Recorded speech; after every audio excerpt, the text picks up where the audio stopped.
Welcome to Trailblazers Spotlight, where we meet the leading innovators in Web3 and Metaverse marketing and explore their stories and insights.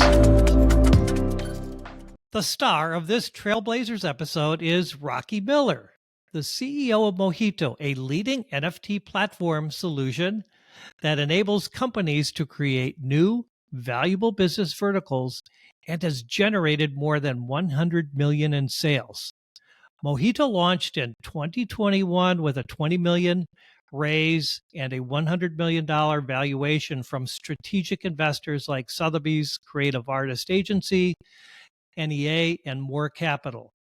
Over the past 20 years, Raakhee has held multiple successful leadership positions at Goldman Sachs, Morgan Stanley, Macquarie, and DriveWealth. So happy you could join us here today, Raakhee. I'm honored. Hi, Dan. So happy to be here. All right, cool. Well, let's dive right in, shall we? Let's do it. As I researched you, I noted that you have a lot of experience in this space. And so I'm sure that your answer to this question will prove super valuable to many of the people listening. So, what's one key lesson you've learned in your career in this field? What I've learned is that you never are done learning. I think that is the biggest takeaway for me generally in my career, and I would say especially venturing into the Web3 space. If you've done some research on kind of my career trajectory, you'll see that it followed a very traditional path of finance and software and product. And I went into the rabbit hole, the Web3 rabbit hole, and happy to be here, obviously. But I think what was a realization to me as I was growing my career in finance and more of the innovation started coming in finance, it just went 100x. Coming into like blockchain and the Web3 space, because this ecosystem is seeded by everybody that just is coming into it with a completely fresh pair of eyes on how to solve problems that they have seen in their sort of legacy systems, and how this technology is so game changing. And so coming into this, I always knew that there'll be things I'll have to learn. And 2 years into Mojito, every day is school day, as one of my favorite managers used to say, and I'm loving it. No, I'm with you 1,000%. In fact, as I was getting into really studying the marketing aspect of Web3 and the metaverse, and it's like you dive in every day. Okay, where's the rabbit hole? I'm back at it again, right? And like a year later, I'm like, wow, I've learned a lot, but I still feel like I only know this much, right? And it's constantly changing. So that was actually one of the main reasons that I got started with Web3 and metaverse marketing. It's like, okay, everybody who's jumping in, they're going to need help. I need help, right? 100%. So I'm with you 100%. Like I'll be going to Mexico in 2 weeks, and I'm going to go off the grid for 2 weeks. But I'm kind of afraid because when I come back, I'm going to feel like I missed 3 months, right? It's going to be so crazy. So anyway, I'll deal with it when it comes. So my next question, and I'm sure you get this question all the time, but I'm somebody who loves mojito cocktails, right? So what's the inspiration of naming the company Mojito?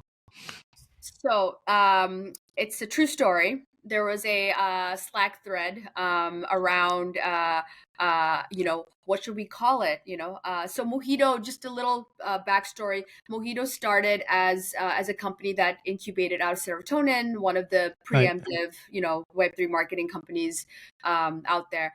And Slack thread started with, what are we calling this? What are we calling this? And our previous one of the Serotonin CTOs came up with Mojito, the sweetest way to mint. So there you have it. Ah, okay. The sweetest way Ah, to mint. Okay. I get it. I get it. I pretty never sweet, huh? connected the minting aspect of mojito before. So, okay. Totally makes sense. I get it. Good answer. Okay. Now, another question. Now, I'm 1000% sure you're not expecting this question. So, do you like roller coasters? In entrepreneurship, not so much. In real life, a lot. That's a good answer, actually. So, in real life, like when you're going to like Disney or something like that, I'm a huge roller coaster fan, right? Absolutely. Love it. But to me, NFTs have been the ultimate roller coaster experience over the past several years. But in my opinion, they have never wavered as an important ingredient in Web3 and metaverse marketing. So the big question is, how do you see NFTs evolving over the next year? Yeah, that's the $1 million question. Where is the puck going? I think I'd like to again go back to, when I started in the Web3 space, it was all about cryptocurrency and about this coin and this value proposition, that value proposition. And cryptocurrency and block as is a great use case for the store value, right, in various ecosystems, and exchanging that value and not having to uh, require a third party to validate, like the centralized organizations that we all know and love. um, I think the what NFT really brought to the forefront, and this is kind of my theory of why it was so fascinating to everybody, because this is the first time you can own data. You can own it. You can own something that is completely unique. It can represent you. It can represent art. It can represent a serial number. All these things, all this data Hmm. that again is owned by typically centralized bodies, can now be owned in a completely decentralized fashion. I think that's that use case and that power is still there, which is why we're still here, whether we're on the top of the roller coaster or kind of in the bottoms, making our way up. um Obviously, with anything, a lot of the times the fun and interesting and speculative things are the first to like get out of gate. So the speculative nature of art and purchasing art and memes and purchasing culture, or being involved in it from a cultural perspective, which was again the first time that this happened. And I'm going to leave Dogecoin out of it, but this is really the first time that people that were culture makers, that were not in it for the cryptocurrency part of it, the finance part of it, were dealing with something so cool and new and innovative, where they could own something and they could trade it, they could speculate on it in the sense of, is this something that's going to take off? Is this going to be the next cultural icon of some big movement? And it started to build community around it. And I think that was Hmm. really the magical moment for NFTs 2021. And then you had some amazing people come in, like Beeple and all kinds of really amazing artists that gave this medium, the life that it continues to have. Now, with Yes. all the things, there were some interesting bubbles going on in the marketplace, and I say this to our investors and other like clients a lot as well. Just how when SVB went down, which is banks, right? Um, the market was afraid, right? So, fiat currency is the backbone of our current economy, and cryptocurrency is the backbone of the blockchain economy. So when some of the unfortunate events happened in the last year, it was bound to affect this. Even though a lot of what we work on in the NFT space around consumer engagement, around ownership of data, is not really tied to the the cryptocurrency environment, but they are correlated. That is the infrastructure, and that's that's the life we all chose. Yes, yes. But to answer your question or where this is going, I think this is going where it was always going. It is a massive opportunity for so many sectors that deal with data to now start to build real transparency and ownership of that data, whether it's healthcare, whether it's better management of software. Of course, art will continue to grow, consumer engagement. So this is the first, kind of a really unique opportunity where consumers get to co-create brand equity and culture with brands, with enterprises. It's a completely new way of customer acquisition. And since we're on the topic of marketing, it's interesting, right? Like right now, what is your CAC for acquiring customers? You are competing for the same eyeballs, content on like more platforms every day. What's going to differentiate you? And so I think brands that are getting it right and are doing the right things, and where it's not a cash grab, where it truly is a moment of co-creation of different brands potentially even coming together and working together, where the consumers are being treated as not just consumers but community and essentially your fans are your co-creators. That mind shift, I think, will continue, and that's I think where this is going to go, at least in our space. No, no, I I agree with you, and I actually kind of feel to a degree that what's happened, let's say to the speculative aspect of NFTs is probably good. Um, um, it's to me NFTs are part of the Web3 tech stack, right? And I would say 5 years from now, there'll probably be 1 trillion NFTs in circulation, one way or the other, right? As you said, they do so much, but I think what I'm saying from a marketing standpoint is and I think Reddit's is probably a good example where it's like digital collectibles or whatever. Like we like if you're on a Zoom call or whatever, you don't say, yeah, I'm on Zoom on the internet on HTTPS, right? It's like Exactly. so to me, yeah, from my perspective, NFTs will continue to be a huge part, but I'm going to say most of the time, there probably isn't going to be a lot of like PR releases. Oh, NFT, NFT, NFT, or whatever. So Absolutely. And I think, yeah, you're 100% right. It's more about the outcomes that brands are going for and the additional level of engagement that they're creating versus the NFTs. So it's going to be more about those things and the goals as opposed to the tech underneath that. And I completely agree with you. In no other industry do you ever talk about, hey, let's meet on this HTTP protocol at this, and my computer's clock time is going to be this. You never like that. Yeah, our industry is definitely very, very unique. yeah. Totally. And I think the other aspect that kind of makes it difficult, um, it's like whenever I'm talking, it's like I'm like Web3 metaverse. I don't want to say crypto, right? I mean, I invest in crypto, but that's another. I don't really want to bring crypto into the Web3 conversation. So, but but I but I but it's NFTs are still part of that, right? And the fact that it had, so NFT as a tech, it just got so popular, right? uh, but it's kind of like a double-edged sword. It got really popular for a reason, and it's because it's like great tech. So at the end of the day, really kind of looking forward to seeing how it continues to evolve into the next year or so. So thanks for answering my roller coaster question. Much appreciated. So there is so much happening in the Web3 space right now. So this may not be an easy question, but what is one innovative project, again, in the Web3 space that really excites you right now?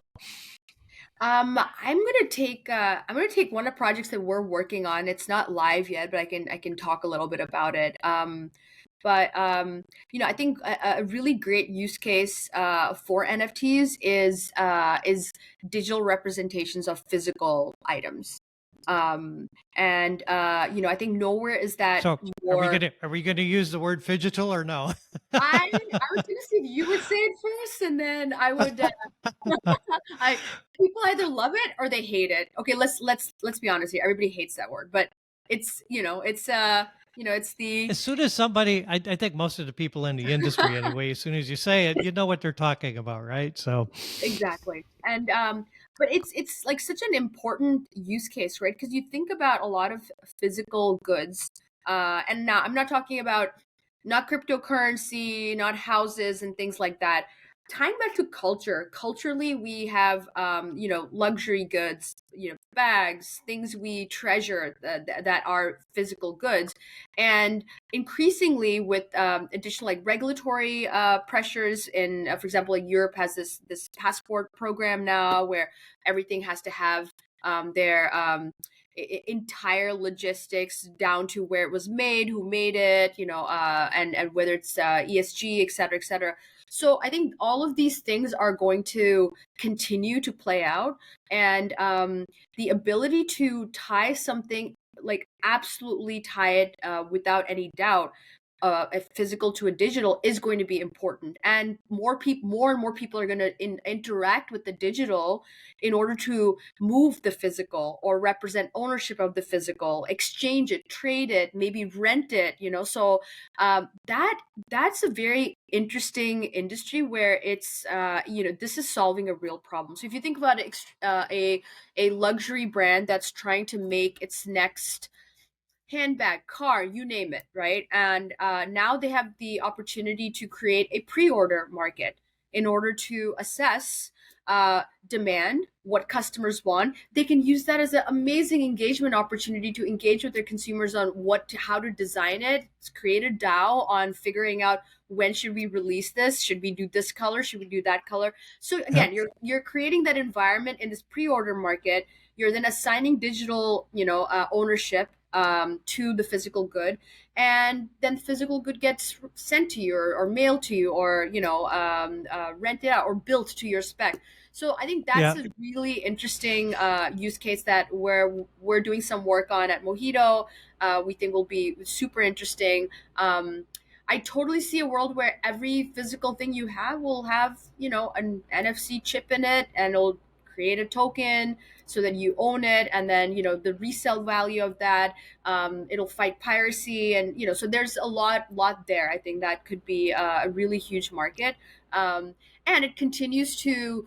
And then the possibilities at that point are endless. I can take my shoe, my Louboutin shoe, into Roblox or some metaverse, because I do own it, and now I can take the digital version of it with me to the digital worlds. I mean, this it's so interesting. I think they ran a poll for kids. We were talking prior to starting the interview about Roblox, for example, right? It is so popular with the generation of kids now. There's a poll Yeah, that went Gen Z, out. yeah.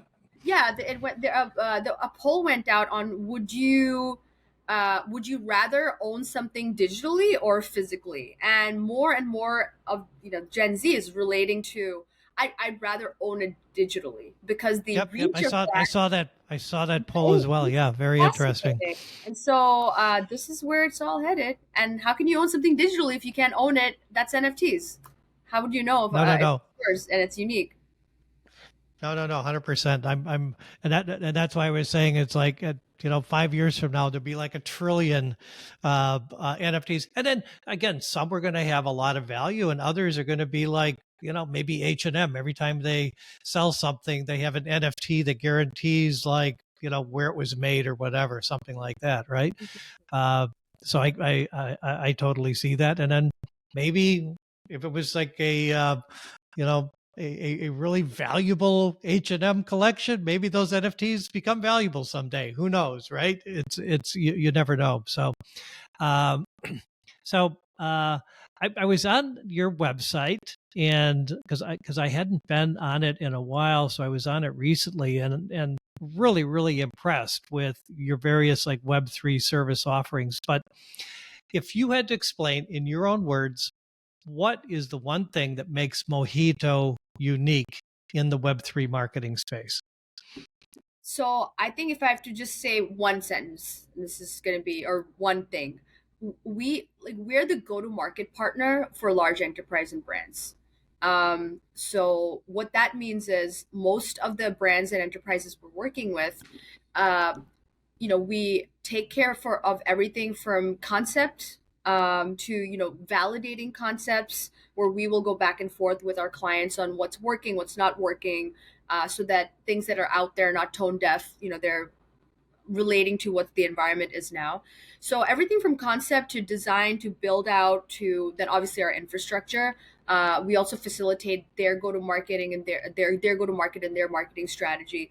So I'd say we're kind of like a all-in-one partner that a customer can use. Now, this doesn't mean we don't work with partners. We, depending on the projects, we also work with other tech partners and other agency partners, but we typically end up help chaperoning the customers all the way to their end goal, which is onboarding more and more their Web2 consumers into Web3. We do work with native Web3 projects. We love native Web3 projects. But I think in the last year and a half, it's been clear to us that the shift has to happen with the existing brands that have the audience, that have the fandom, that have the communities, and they're going to be the ones that blow up this ecosystem. And so we've really focused in on helping them. I know sometimes it's not just about the concept and the tech and the execution. It's about understanding the regulatory frameworks. It's about understanding what are the security concerns and other types of data privacy concerns and other concerns that large enterprises have. And a lot of times it's about dealing with the legacy systems that they have, and how can we bridge the gap and work with their various teams. So enterprise software go live is its own beast, and I think what we've done really well over the last 2 years is really understand where our clients are coming from and be thoughtful and good advisors to them, and help them execute the projects to their desired results. No, no, totally get that. If a company is doing Web3 correctly, it almost requires them to totally, like, almost like restructure their company and how they're doing business, right? And if they're not doing that, then they're probably Web3. It's hard to just do an add-on, right? Oh, we're just going to like clunk that there. It really requires you to kind of like rethink how you're doing business. So Yeah, yeah, I absolutely. get And that. most of the successful things have to be integrated, because otherwise, if it is like a side experiment or this and that, again, we encourage, and lots of companies start out that way. They'll start out with a small You got experiment. to dip your toe in the water Exactly, and get an exactly. idea of what it is. Yep, yep, Exactly. yep. But like So there has to be a level of commitment, and that commitment is married with an integration to their existing teams, so their existing CMO and their existing technology teams and go to market teams, etc. That's when it becomes successful, as it gets ingrained into their DNA, and then those are the successful projects. yep. So are there any particular verticals that you're finding that are kind of like your sweet spot? Um, as you know, like we started our life with Sotheby's as like one of our key investors and clients. So we're obviously forever grateful to them, and all the work that they do, and hence like just very focused in the art space. So Okay. that'll continue to be a focus for us. We also work with Pace Gallery. And I think that'll continue to be our focus. We just did a launch for another museum. I don't know if I'm allowed to say the name yet, so I didn't check with legal. But that's a space for us, and we're experts there, and we love museums and galleries. Call us. We want to work with you. Luxury items are another like area for us. So high-end luxury brands that want to build additional brand equity and start to bring in their VIPs or even their most ardent fans, like that's like another vertical for us. And then sports is extremely it's like an inbuilt community. You have the fan base, you have the community. They want more, they're clamoring for more. So that's, I think, like another vertical for us. And I think the entertainment space is interesting. We have a recent collaboration going on, which I will be able to talk about more in a month or so, in the entertainment space, which is really being disrupted by user generated content, by AI. And so there's a lot of thinking going around on how to reinvigorate our fan base that we've had for the last 50, 100 years. Yeah, And yeah. now they want more. And what can we do? Well, sounds like you have a lot of exciting projects on your plate as you go into 2024. So, uh, thank you so much for sharing your insights. And based on a couple of things that you're talking about, we might have to jump on another call sometime soon when you can actually talk about some of these like new things that you're working on. So, but if a brand is listening in and they want to contact you to discuss possible collaboration with Mojito, how can they reach you? I'm at Raakhee at getmojito.com. I Okay. will have to spell Rocky out. I was going to just say that, yes. It's RAAKHEE at getmojito.com. Yes. Or you can Okay. or you can reach our biz dev person. She's Claire at getmojito.com, which is probably easier to spell. Very, very good. Very good. So, again, thanks for joining us, and the best of luck to you and Mojito in 2024 and beyond. Take care. Thank you, Dan. I look forward to seeing you again. Take care. Bye.